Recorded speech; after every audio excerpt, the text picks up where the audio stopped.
और अगर सारी आई तो जीजा जमानो गत्तर निकल के ही नहीं जी। और सारी ने कह दी जीजा आज बुखार चढ़ो तो जीजा चाहे मम्मी की दवाई भूल जाए लेकिन सारी की दवाई ना भूल सकते, याद रखना। सारी ने कह दी आज जीजा छेना तो चाहे मम्मी की दवाई भूल जाए छेना सारी के ले लें। कितना जमाना बदल गया। इतने लोग बैठे, एक बात बता दूं माताएं, प्रत्येक इंसान को वर्ष में 2 बार अपने घर में हवन यज्ञ अवश्य कराना चाहिए। और उस हवन यज्ञ में ये मायने नहीं रखता है कि आप हितकारी व्यवहारी जितने हो सबको बुलाओ, ये भी मायने नहीं रखता। लेकिन उस हवन यज्ञ में ये जरूर मायने रखता है आप लोग मान पक्ष के लोग, संत और गुरु और थोड़ी कुछ कन्या, इन लोगों को जरूर बुलाओ। और सुनिए, जब ये लोग जाएं तो दक्षिणा भी दो। और परीक्षक जी एक बात और कहते हैं, जब दक्षिणा का टाइम आता है, हम जब कन्हैया जन्म करते हैं तो हम कहें भैया ले आओ 11,000, ले आओ 5100, तो कछु लोग जब कह देते हमारी श्रद्धा हो ये उत्ते दिए। अब श्रद्धा तो तुम्हें बढ़िया सब कछु बढ़िया प्लाट लेवे डरे मकान सब लड़का संपन्न सब लगे। अब तुम कह रहे श्रद्धा हमारी 10 रुपया आई है तो हम 10 रुपया कहाँ ले लें। भाई श्रद्धा तुम्हारी जब है 2100 की और 11,000 की तो फिर दो ना, तुम तो वैसे ही बनाए फिर रहे हो 10 रुपया ही श्रद्धा। ये गलत हो जाएगा कि नहीं हो जाएगा। तो वहां ऐसा नहीं करना चाहिए। अगर श्रद्धा तुम्हारी 500 रुपए देने की है तो 500 दो, और 50 रुपए देने की है तो 50 दो, लेकिन दक्षिणा अवश्य दो। कंजूसी मत करो। भगवान ने दे तो सब कुछ दिया, कह रहे हैं नहीं कुछ, वैसे ही भगवान को दोष लगा रहे। ये भी करना चाहिए।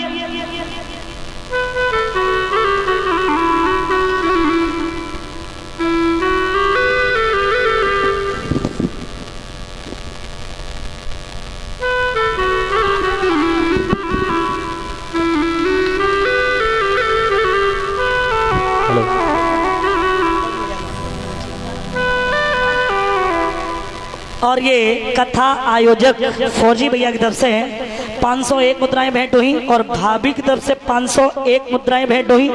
गले में 101 नोटों का हार पहना के, पगड़ी पहना के, जो यहाँ हमारा और हमारी बड़ी दीदी का सम्मान कर रहे हैं। एक बार जोरदार तालियां बजा दी।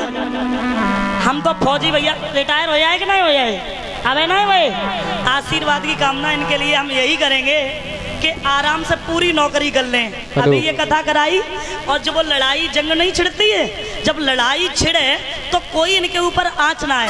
राधा रानी अपना हाथ इनके ऊपर रख दे और आराम से रिटायर होके आ जाएं। और अभी ये कराई फिर कराएं और हमें और हमारी दीदी को आगे तो तुम समझ ही गए हो क्या कह सकते। हाँ, सम्मान किया, जोरदार तालियां बजा देते हैं दिल से फौजी भैया और भाभी के लिए। आशीर्वादी कामना है हमारी। तो अब उसी जगह पे गौर करते हैं। महाराज प्रत्येक वर्ष में और 2 बार नहीं तो 1 बार अवश्य कराओ। लेकिन जमाना इतना बदल गया है आजकल, अगर लोग घर में हवन यज्ञ करते, परीक्षक जी तुम्हारे क्या लड़का है, 1 क्या 2 है, 3, ये 201 मुद्राओं सम्मान करें मनोज भैया नंगला ठीका से। आशीर्वादी तहे दिल से बहुत बहुत आभार व्यक्त करेंगे। यहाँ सम्मान किया है, समाज का सम्मान मिलता रहे, सद्बुद्धि प्रदान करे। परीक्षक जी झूठी मत बोलियो पंडाल में। अगर तुम्हारे घर पे कछु हो तो है तो तुम्हारा लड़का सबसे पहले कहाँ फोन करते हो, सही बताइयो। छोटी वाली सारी थे ससुराल में करते हैं। हाँ हम समझ गए। आज कल के भैया सबसे पहले सारी और सराज, चाहे और कोई आए और चाहे ना आए, सारी सराज जरूर आ जाए। मान पक्ष के लोग चाहे देखते ही रहें, उन्हें कोई पानी की ना पूछे। और अगर सारी आई तो जीजा जमानो गत्तर निकल के ही नहीं जी। और सारी ने कह दी जीजा आज बुखार चढ़ो तो जीजा चाहे मम्मी की दवाई भूल जाए लेकिन सारी की दवाई ना भूल सकते, याद रखना। सारी ने कह दी आज जीजा छेना तो चाहे मम्मी की दवाई भूल जाए, छेना सारी के ले लें। कितना जमाना बदल गया। मान पक्ष के लोग जाएं तो कोई 10 रुपया नहीं देगा। और सारी की अगर सारी ने कही जीजा जे कुंडल टूटी है तो मैं घरे आए तो जीजा चाहे भैंसियों बेच देवे। सारी के कुंडल के पीछे। कितना जमाना बदल गया। तो ध्यान देना, प्रमाण मिलता है कि इन्होंने अपने घर में हवन यज्ञ किया मैया सीता ने। तो उसी समय अगस्त मुनि को बुलाया। सीता जी के मन में इस बात का घमंड हो गया कि हम भोजन बनाते हैं चूल्हे पे और संत इतनी जल्दी भोजन नहीं कर पाते। अगस्त मुनि इस बात को समझ गए, भोजन करने लगे। और प्रभु राम जब समझे तो अगस्त मुनि को लेकर के आए। अगस्त मुनि भोजन करने लगे। सीता मैया इतनी परेशान है, इतना भोजन किया, सीता मैया परेशान। लेकिन इशारा किया, प्रभु ऐसा करो जो अपनी लीला समेटो, हम तो बड़े परेशान हैं। तब वहां भगवान श्री राम ने देखा कि सीता अब इनका घमंड दूर हो गया। ऐसा करो प्रभु अब भोजन बंद करो। अगस्त मुनि से कहा भोजन बंद करो। बोले हम भोजन तो बंद करेंगे, हमें पानी तो पिलाओ। तो भगवान ने कहा जब द्वापर में आएंगे तो पानी अवश्य पिलाएंगे। सारा पानी अगस्त मुनि पी गए। अब एक बात और बता दूं कि गोवर्धन का पूजन क्यों हुआ था। ये बात थी त्रेता की।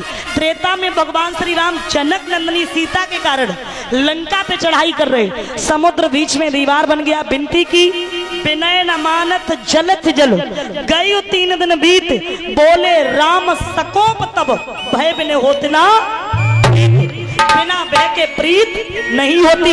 मैं अपनी भाभी सीता के कारण समुद्र को ही नहीं रखूंगा। तो उसी समय समुद्र निकल के बाहर आ गया। कहने लगा नल नील का डाला हुआ पत्थर डूबता नहीं है, तैरता है, पुल बना लो, चले जाओ। बानर लोग पत्थर लाने लगे, नल नील पुल बनाने लगे। हनुमान जी ने गिरिराज पर्वत को उठाया, लेकर के चले। रास्ते में खबर मिली जो जहां से पत्थर ला रहा है वो वही रख दे, पुल पूरा बन गया। उन्होंने वही रख दिया गिरिराज महाराज को। अब गिरिराज महाराज बोले काहे तुमने तो भगवान के दर्शन नहीं कराए, ना इधर को छोड़ो ना इधर को, भगवान के दर्शन तो करा ही देते। तब कहा जब द्वापर में आएंगे तो रात दिन दर्शन देंगे। इसलिए हुआ था गोवर्धन का पूजन।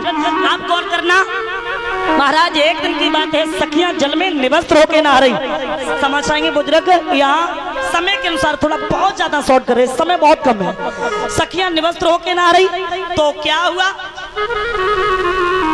वहां भगवान आए और भगवान ने सखियों के वस्त्र उठाए।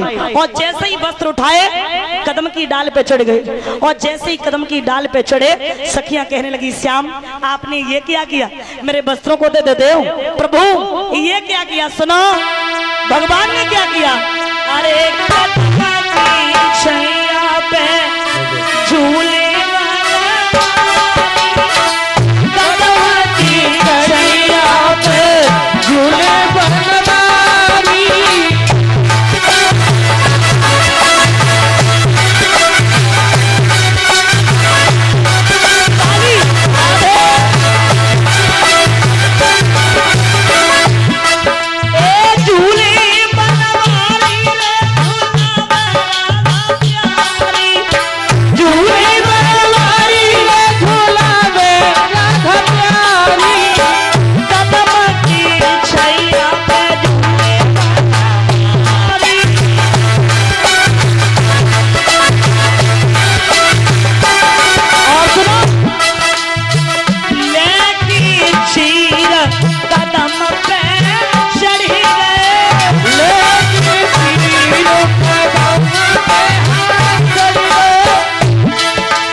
उसी समय सखियों ने जवाब दिया, श्याम मेरे वस्त्रों को दे दो। श्याम ने जवाब दिया, सखियों तुम्हारे वस्त्रों को तो मैं दे रहे। परीक्षित जी जवाब दिया, कहा स्त्रियों तुम्हें ये नहीं पता है?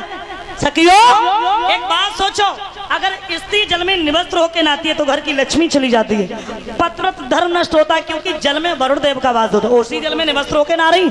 सखियों ने कहा, आज मुझे माफ कर दो, आज के बाद में कभी नहीं आऊंगी, आज माफ कर दो। यहाँ गौर करना, परीक्षित जी श्याम ने सभी सखियों को माफ किया है। उसके बाद इधर सखियां चली जाती है। महाराज इधर क्या हुआ है, भोजराज कंस को आज भी चिंता लगी, मेरा काल इस पृथ्वी पे मौजूद है, आज भी चिंता लगी है।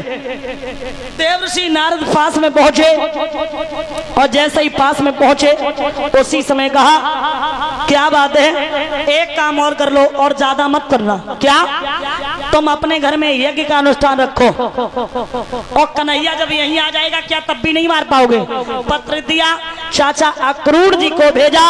अक्रूर जी आज क्या करते हैं, पत्र को लेकर के चले। जिस समय पत्र को लेकर के पहुंचे, पत्र हाथ में दिया, लेकिन इधर बाबा नंद ने एक बात कही, सुनो कन्हैया को पता मत चलने देना, सुबह होगा तो देख लेंगे, सुबह बताएंगे।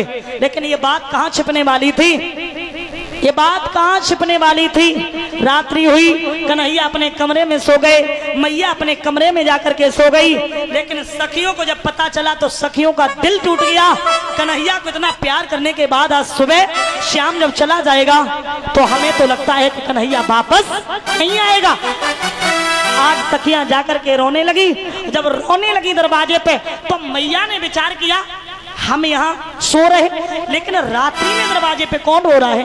मैया पास में पहुंची और जैसे ही मैया पास में पहुंची, सखियों तुम रो रही? तो सखियों ने जवाब दिया, अरे मैया तू तो बाबरी है गई, तोय का मालूम, तू तो आराम से सोई रही। सुन मैया, तू ना जाने मैया श्याम सकारे जाएंगे, ये नैन मरेंगे रोई,